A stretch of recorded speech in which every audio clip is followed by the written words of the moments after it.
Assalamualaikum, jumpa lagi dengan video Bengkel Logika. Kali ini kita bahas tentang komponen subwoofernya. Nah, ini blok subwoofernya. Ini dia.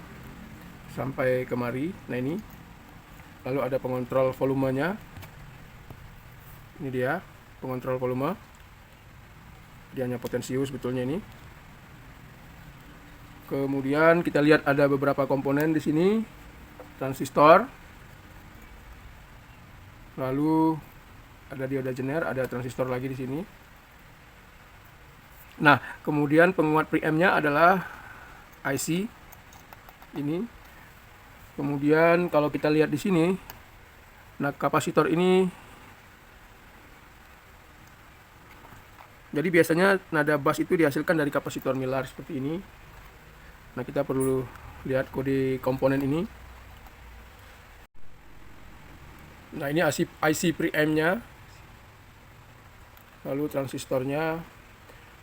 Nah, jadi kalau timbul kerusakan, jadi sebenarnya tidak terlalu susah kita melihat. Yang pastinya ukur level tegangannya pada kaki. Nah, ini ada kaki 1, 7, 8, 14. Kita lihat datasheet-nya, lalu kita ukur kaki-kakinya. Kemudian transistornya ini. Ini bagian input, ini input. Nah, kita ukur. Lalu biasanya kalau ada permasalahan transistornya ini rusak atau IC ini jebol. Nah, kalau resistor ini jarang saya kira rusak. Contoh misalnya kita ukur dioda jenernya. Nah, ini dioda jener kita ukur seperti dioda biasa. Ini tidak naik, ini naik, maka dioda jener masih bagus.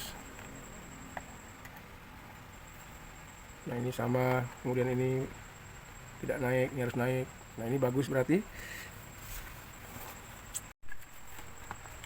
IC preamp ini menggunakan DBL 324. Nah, kita lihat datasheet, lalu kita lihat ke belakang. Nah, ini biasanya ada dua penguat amplifier. Nah, ini kita lihat kaki 14-nya tertulis di sini.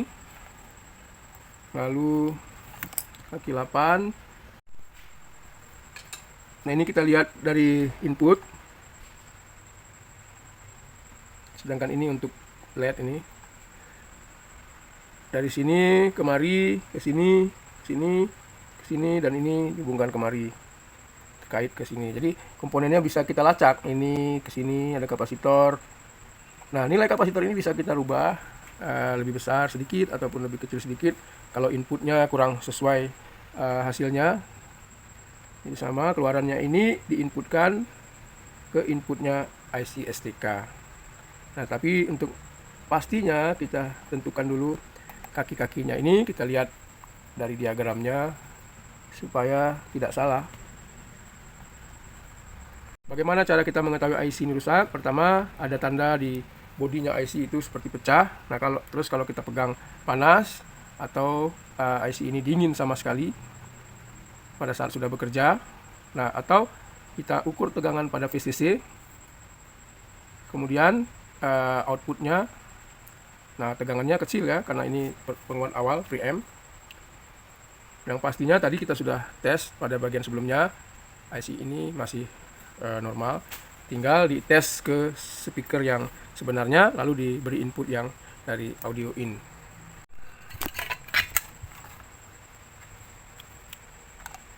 Nah, ini nilai tadi yang boleh kita bisa rubah.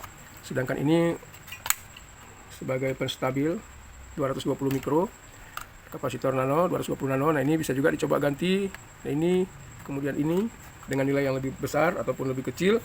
Kadang karakter subwoofer itu kan ada yang rendah ke dalam, ada yang rendah seperti beat drum, ada rendah nada bass. Nah, kita sesuaikan saja seleranya. Nah, ini kemari kita lihat. Lalu diatur oleh volume kontrol ini tadi. Diatur oleh volume kontrol ini. Kemudian ada lagi di sini J63 ohm. Lalu ini 63 ohm, ini dia. 683 itu 63 nano. Ini 63 nano juga, sama ini Mylar, ini MKM. Lalu ada resistor, ini resistornya kecil-kecil. Nah, jadi saya kira sistem cara kerja subwoofer ini adalah masuk input lalu diolah menjadi nada yang lebih rendah seperti di bawah suara woofer, lalu dikuatkan oleh preamp ini, kemudian diinputkan ke ampli, ke penguat akhir STK 4132 sehingga keluar melalui speaker. Jadi nada rendah, nada tinggi sudah tidak masuk lagi ke sini. Nah, jadi kadang-kadang nada itu yang perlu kita sesuaikan sesuai dengan karakter kesukaan kita nadanya. Kadang-kadang ada orang yang suka rendah sekali, ada yang berdengung ya, sampai berdengung, ada yang suka nadanya seperti nada beat drum.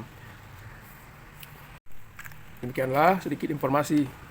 Kemudian kapasitor ini juga bisa kita ganti yang lebih besar. Kalau misalnya ini 4700 mikrofarad, kita ganti angka yang lebih besar, bisa saja, tapi kalau saya kira nggak perlu terlalu besar supaya lebih stabil, bisa saja.